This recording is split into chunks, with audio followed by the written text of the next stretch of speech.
جانے دو اسے، اس نے اسی طرح صوفے پر بیٹھے ہوئے کہا۔ سلار، تمہارے ساتھ آج کل کیا پرابلم ہے؟ کچھ نہیں، کچھ نہ کچھ تو ہے، کچھ عجیب سے ہوتے جا رہے ہو تم۔ اس بار سلار یکدم کروٹ بدلتے ہوئے سیدھا ہو گیا۔ چت لیٹے سعد کی طرف دیکھتے ہوئے اس نے پوچھا، مثلاً کون سی بات عجیب ہوتی جا رہی ہے مجھ میں؟ بہت ساری۔ تم بہت چپ چپ رہنے لگے ہو، چھوٹی چھوٹی باتوں پر الجھنے لگے ہو۔ عباد مجھے بتا رہا تھا کہ یونیورسٹی جانا بھی چھوڑا ہوا ہے تم نے، اور سب سے بڑی بات کہ مذہب میں دلچسپی لے رہے ہو۔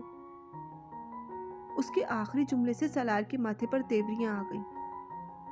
مذہب میں دلچسپی، یہ تمہیں غلط فہمی ہے۔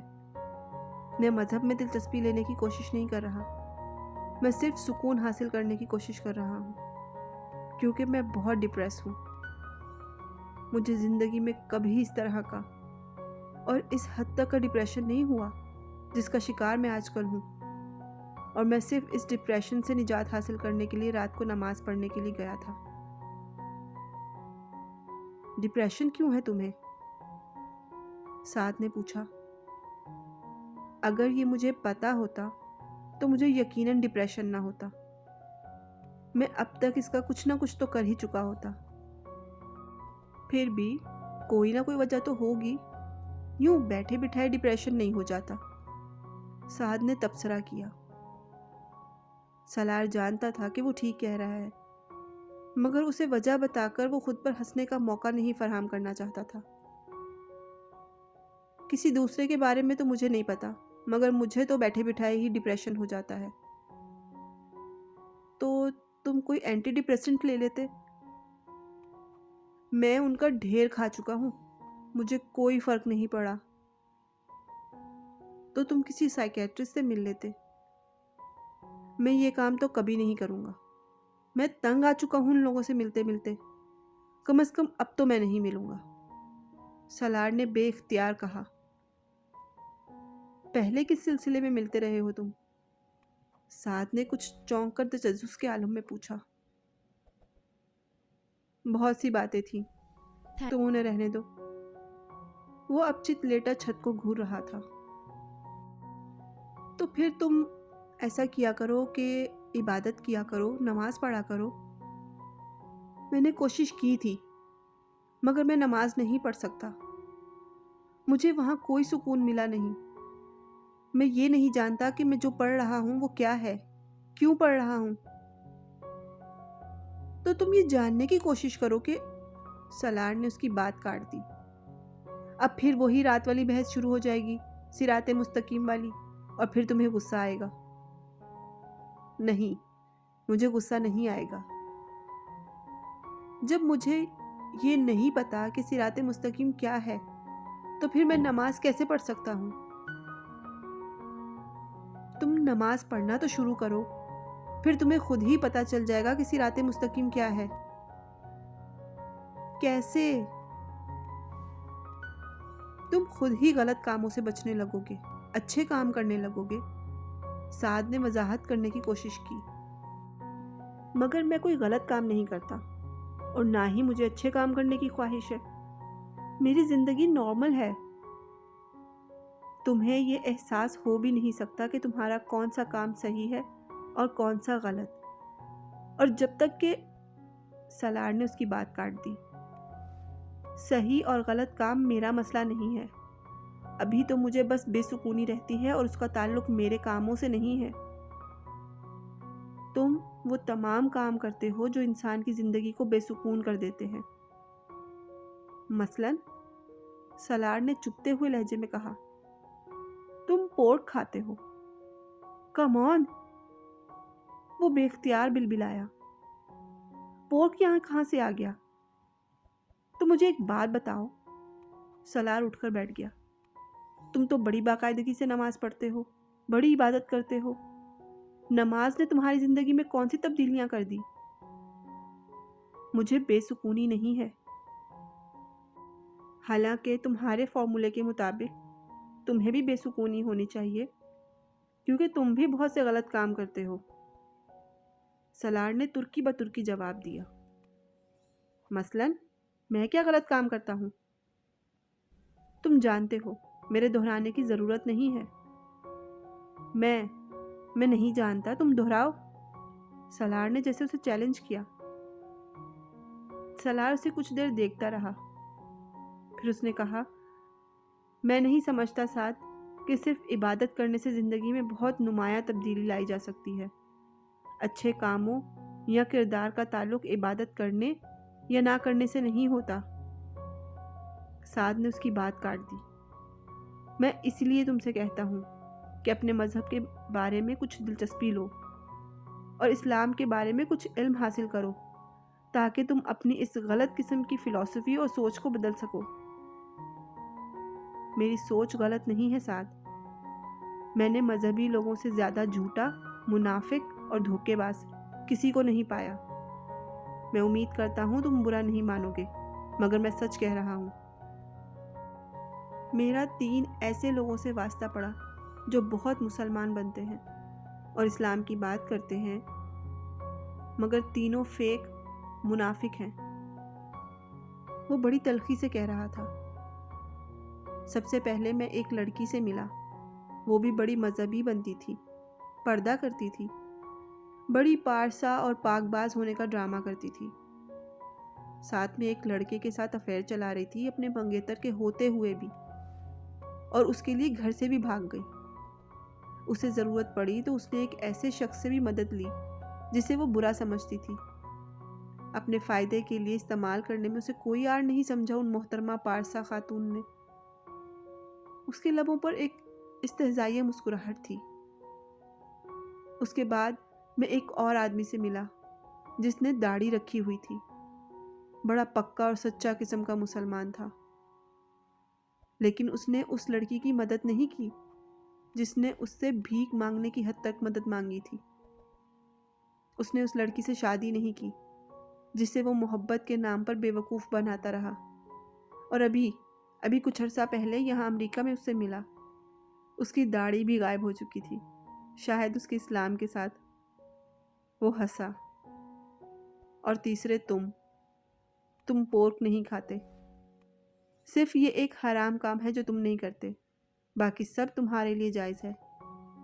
جھوٹ بولنا، شراب پینا، زنا کرنا، کلب جانا، غیبت کرنا، دوسروں کا مذاق اڑانا۔ حالانکہ ایسے تم بڑے نیک ہو، تم نے داڑھی رکھی ہوئی ہے، تم ہمارا دماغ کھا جاتے ہو اسلام کی باتیں کر کر کے، زبردستی نماز پڑھانے پر تلے رہتے ہو، ہر بات میں مذہب کا حوالہ دیتے ہو، یہ آیت اور وہ حدیث، وہ آیت یہ حدیث۔ اس کے علاوہ تمہاری زبان پر کچھ ہوتا ہی نہیں، اور جب میں تمہارا عمل دیکھتا ہوں تو میں ذرا بھی تم سے متاثر نہیں ہوتا۔ کتنا مشکل ہوتا ہے اسلام کے بارے میں تمہارا لیکچر سننا، میں تمہیں بتا نہیں سکتا۔ مجھ میں اور تم میں زیادہ فرق نہیں ہے۔ تم داڑھی رکھ کر اور اسلام کر کر کے وہ سارے کام کرتے ہو جو میں داڑھی کے اور اسلام کی بات کیے بغیر کرتا ہوں۔ عبادت نے کیا انقلاب برپا کیا ہے تمہاری زندگی میں، سوائے اس کے کہ تمہیں ایک خوش فہمی ہو گئی ہے کہ تم تو سیدھا جنت میں جاؤ گے اور ہم سب دوزخ میں۔ تمہارے قول اور فعل میں اگر یہ تضاد نہ ہو تو میں کبھی تم سے یہ سب نہ کہتا، مگر میں ریکویسٹ کرتا ہوں کہ تم دوسروں کو مذہب کی طرف راغب کرنے کی کوشش نہ کیا کرو، کیونکہ میں سمجھتا ہوں کہ تم خود بھی مذہب کے صحیح مفہوم سے واقف نہیں ہو۔ اب پلیز میری ان ساری باتوں کو مائنڈ مت کرنا۔ سالار اب ٹیبل پر ایک اور سگریٹ سلگا رہا تھا، اور سعد تقریباً گونگا ہو گیا تھا۔ ٹھیک ہے، مجھ سے کچھ غلطیاں ہو جاتی ہیں، مگر اللہ انسان کو معاف کر دیتا ہے، اور میں نے کبھی یہ تو نہیں کہا کہ میں بہت ہی اچھا مسلمان ہوں اور میں ضرور جنت میں جاؤں گا، لیکن میں اگر ایک اچھا کام کرتا ہوں اور دوسروں کو اس کی ہدایت کرتا ہوں تو یہ اللہ کی طرف سے مجھ پر فرض ہے۔ سعد نے کچھ دیر خاموش رہنے کے بعد اس سے کہا، سعد، تم خام خواہ دوسروں کی ذمہ داری اپنے سر پر مت لو۔ پہلے اپنے آپ کو ٹھیک کرو، پھر دوسروں کو ٹھیک کرنے کی کوشش کرو، تاکہ کوئی تمہیں منافق نہ کہہ سکے۔ اور جہاں تک اللہ کے معاف کر دینے کا تعلق ہے، تو اگر تمہارا یہ خیال ہے کہ وہ تمہاری غلطیوں کو معاف کر سکتا ہے، تو پھر وہ ہمیں بھی معاف کر سکتا ہے۔ ہمارے گناہوں کے لیے تم اگر یہ سمجھتے ہو کہ لوگوں کو اسلام کی طرف راغب کرنے سے تمہاری نیکیوں میں اضافہ ہوگا اور تم اپنے گناہوں سمیت اللہ کے قریب ہو جاؤ گے، تو ایسا نہیں ہوگا۔ بہتر ہے تم اپنا ٹریک ریکارڈ ٹھیک کرو، صرف اپنے آپ کو دیکھو اور دوسروں کو ٹھیک کرنے کی، نیک کرنے کی کوشش نہ کرو۔ ہمیں برا ہی رہنے دو، اس نے ترشی سے کہا۔ اس لمحے اس کے دل میں جو آیا اس نے سعد سے کہہ دیا، اور جب وہ خاموش ہوا تو سعد اٹھ کر چلا گیا۔ اس کے بعد اس نے کبھی دوبارہ سلار کے سامنے اسلام کی بات نہیں کی۔ وہ اس ویکینڈ پر بہت دنوں کے بعد کسی ریسٹورنٹ گیا۔ اپنا آرڈر ویٹر کو نوٹ کروانے کے بعد وہ ریسٹورنٹ کے شیشوں سے باہر سڑک کو دیکھنے لگا۔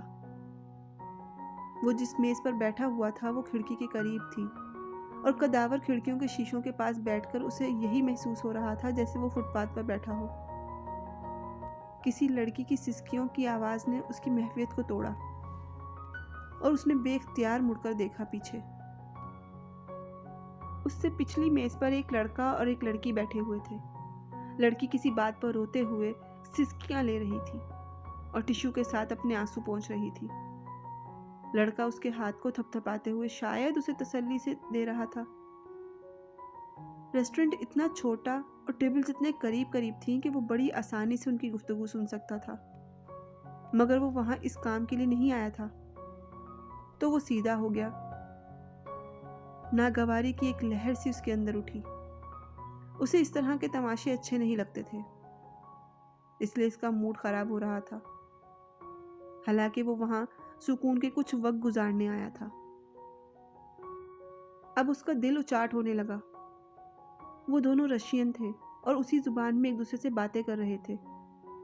وہ ایک بار پھر کھڑکی سے باہر دیکھنے لگا، مگر غیر محسوس طور پر اس کی سماعتیں ابھی بھی انہی سسکیوں کی طرف مرکوز تھیں۔ اس نے کچھ دیر بعد مڑ کر دوبارہ دیکھا۔ اس کے دوبارہ دیکھنے پر لڑکی نے بھی اس کو دیکھا۔ چند لمحوں کے لیے ان دونوں کی نظریں ملیں، اور وہ چند لمحے اس پر بہت بھاری گزرے۔ اس کی آنکھیں متورم اور سرخ ہو رہی تھیں۔ اسے یکدم ایک چہرہ یاد آیا، امامہ ہاشم کا چہرہ، اس کی متورم آنکھیں۔ ویٹر اس کا آرڈر لے کر آ چکا تھا۔ وہ اسے اب سرو کرنے لگا۔ اس نے پانی کے چند گھونٹ پیتے ہوئے اپنے ذہن سے اس چہرے کو جھٹکنے کی کوشش کی۔ اس نے چند گہرے سانس لیے۔ ویٹر نے اپنا کام کرتے ہوئے اسے غور سے دیکھا، مگر سلار کھڑکی سے باہر دیکھنے میں مصروف تھا۔ آج موسم بہت اچھا ہے، میں یہاں اچھے لمحے گزارنے آیا ہوں، ایک اچھا کھانا کھانے آیا ہوں۔ اس کے بعد میں یہاں سے ایک فلم دیکھنے جاؤں گا۔ مجھے اس لڑکی کے بارے میں نہیں سوچنا چاہیے، کسی بھی طرح نہیں۔ وہ پاگل تھی، بکواس کرتی تھی۔ مجھے اس کے حوالے سے کسی قسم کا کوئی پچھتاوا نہیں ہونا چاہیے۔ مجھے کیا پتا وہ کہاں گئی، کہاں مری۔ یہ سب اس نے خود کیا تھا، میں نے صرف مذاق کیا تھا اس کے ساتھ۔ وہ مجھ سے رابطہ کرتی تو میں اسے طلاق دے دیتا۔ لاشعوری طور پر وہ خود کو سمجھاتے سمجھاتے ایک بار پھر اس کا پچھتاوا اس کے سامنے آنے لگا۔ پیچھے بیٹھی ہوئی لڑکی کی سسکیاں اب اس کے دماغ میں نیزے کی طرح چبھ رہی تھی۔ میں اپنی ٹیبل تبدیل کرنا چاہتا ہوں، اس نے بہت کھردرے انداز میں ویٹر کو مخاطب کرتے ہوئے کہا۔ ویٹر حیران ہو گیا۔ کس لیے سر؟ یا تو ان دونوں کی ٹیبل تبدیل کروا دو یا میری، اس نے ہاتھ کے اشارے سے کہا۔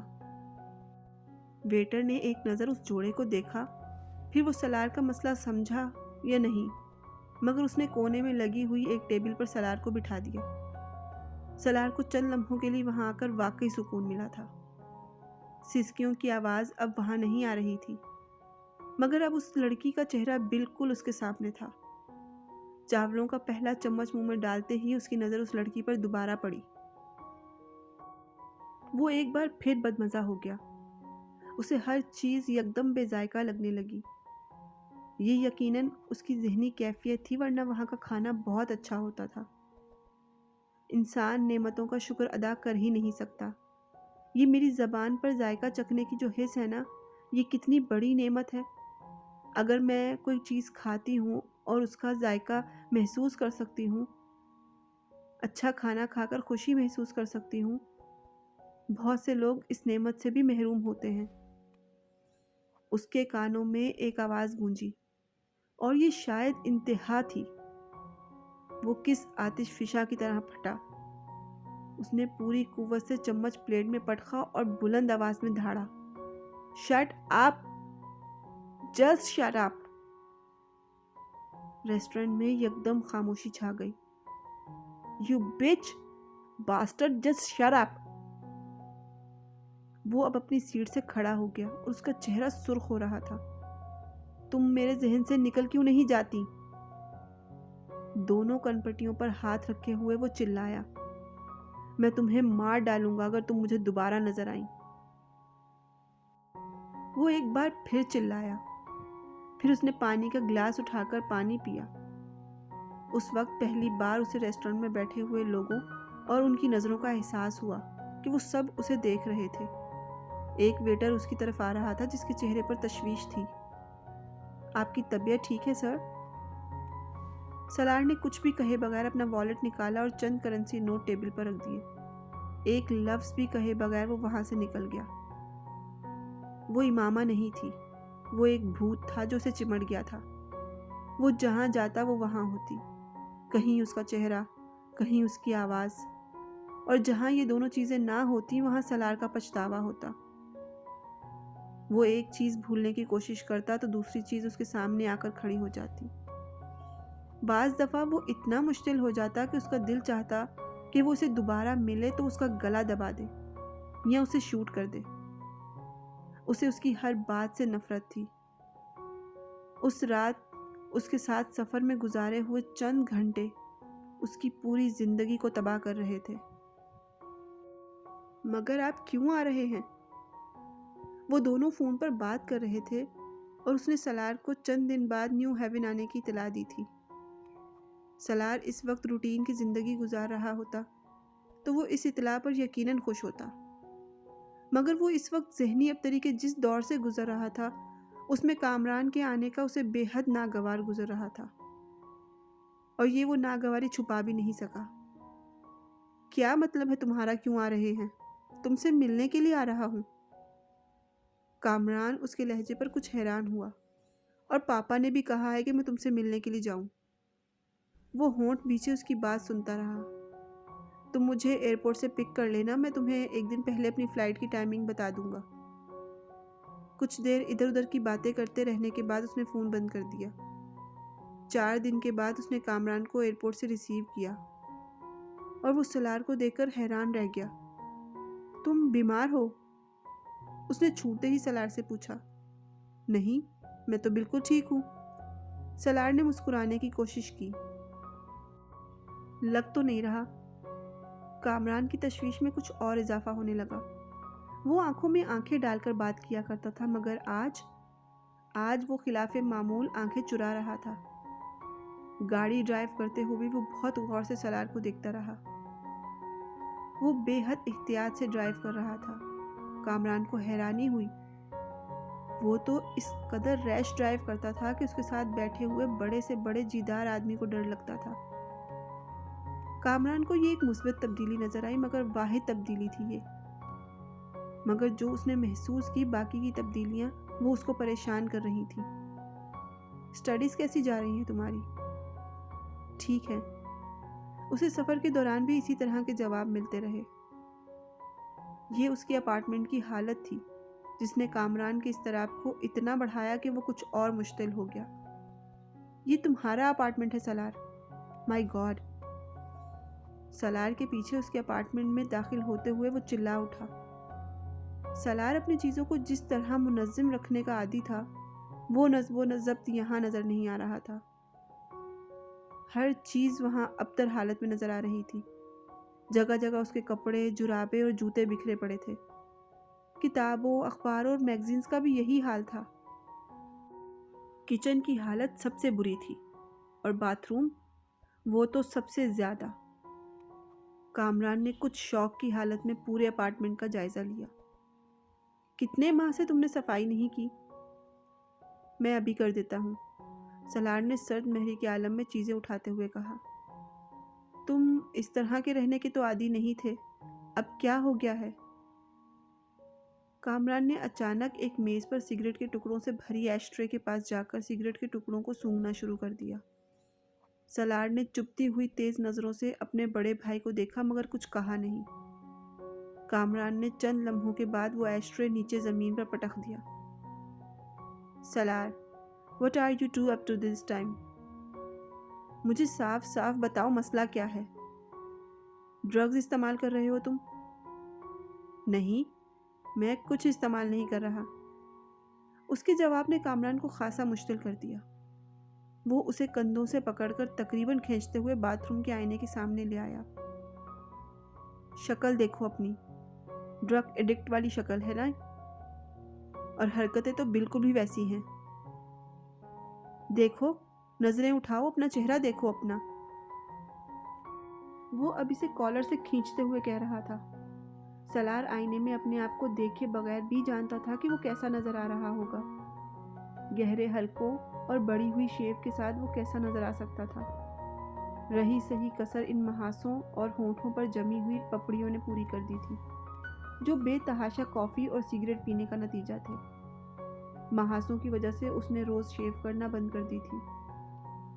کچھ ناراضگی کے عالم میں اس نے کامران سے اپنا کالر چھڑوایا اور آئینے پر نظریں دوڑائے بغیر باتھ روم سے نکلنے کی کوشش کی۔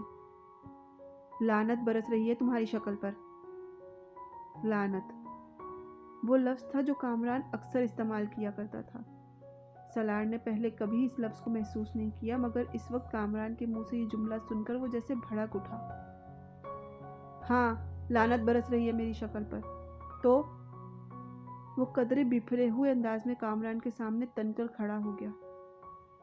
جب میں کہہ رہا ہوں کہ میں ڈرگز نہیں لے رہا تو میں نہیں لے رہا، آپ کو میرا یقین کرنا چاہیے۔ تم پر یقین؟ کامران نے طنزیہ لہجے میں اس کے پیچھے باتھ روم سے باہر آتے ہوئے کہا۔ اس نے ہونٹ بھینچ لیے اور کمرے کی چیزیں سمیٹنے کا کام جاری رکھا۔ یونیورسٹی جا رہے ہو تم؟ سلار کو اچانک ایک اور اندیشہ ہوا۔ جا رہا ہوں۔ وہ چیزیں اٹھاتا باہر کامران کو تسلی نہیں ہوئی۔ میرے ساتھ ہاسپٹل چلو، میں تمہارا چیک اپ کروانا چاہتا ہوں۔ اگر آپ یہ سب کرنے آئے ہیں تو بہتر ہے آپ واپس چلے جائیں۔ میں کوئی کنڈر گارڈن کا بچہ نہیں ہوں، میں اپنا خیال رکھ سکتا ہوں۔ کامران نے اس بار کچھ کہنے کی بجائے اس کے ساتھ مل کر چیزیں اٹھانی شروع کی۔ سلار نے اطمینان کا سانس لیا۔ اس کا خیال تھا کہ اب وہ اس معاملے میں دوبارہ بحث نہیں کرے گا، مگر اس کا یہ اندازہ غلط تھا۔ کامران نے اس کے پاس اپنے قیام کو لمبا کر دیا۔ وہ 3 دن کی بجائے پورا 1 ہفتہ وہاں رہا۔ سلار اس کے قیام کے دوران باقاعدگی سے یونیورسٹی جاتا رہا، مگر کامران اس دوران اس کے دوستوں اور پروفیسر سے ملتا رہا۔ سیمسٹر میں فیل ہونے کی خبر بھی اسے سلار کے دوستوں سے ہی ملی۔ کامران کے لیے یہ ایک شوق تھا۔ سلار سے کچھ بھی توقع کی جا سکتی تھی، مگر سیمسٹر میں فیل ہونا، وہ بھی اس طرح اتنے برے طریقے سے، جبکہ وہ کچھ عرصے پہلے تک یونیورسٹی کے پچھلے ریکارڈ بریک کرتا ہوا آ رہا تھا۔ اس بار اس نے سلار سے اس معاملے کو ڈسکس نہیں کیا، بلکہ پاکستان سکندر عثمان کو فون کر کے اس سارے معاملے سے آگاہ کر دیا۔ سکندر عثمان کے پیروں تلے سے زمین نکل گئی۔ سلار نے اپنا سابقہ ریکارڈ برقرار رکھا تھا۔ وہ 1-1.5 سال کے بعد ان کے لیے کوئی نہ کوئی نیا مسئلہ ضرور کھڑا کرتا رہتا، اور ہاشم مبین والے معاملے کو بھی اتنا ہی عرصہ ہونے والا تھا۔ آپ ابھی اس سے اس معاملے پر بات نہ کریں۔ یونیورسٹی میں کچھ چھٹیاں ہونے والی ہیں، آپ اسے پاکستان بلا لیں، کچھ عرصے کے لیے وہاں رکھیں، پھر ممی سے کہیں کہ وہ اس کے ساتھ واپس یہاں پر آ جائے، اور جب تک اس کی تعلیم ختم نہیں ہوتی اس کے ساتھ یہیں رہیں۔ کامران نے سکندر عثمان کو سمجھایا۔ سکندر نے اس بار ایسا ہی کیا۔ وہ بغیر بتائے چھٹیاں شروع ہونے سے پہلے ہی نیو ہیون پہنچ گئے۔ اس کا حلیہ دیکھ کر سکندر عثمان کے پیٹ میں گرہیں پڑنے لگی۔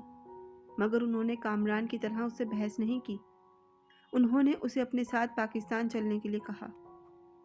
اس کے احتجاج اور تعلیمی مصروفیات کے بہانے کو نظر انداز کرتے ہوئے انہوں نے زبردستی اس کی سیٹ بک کر دی اور اسے پاکستان لے کر آ گئے۔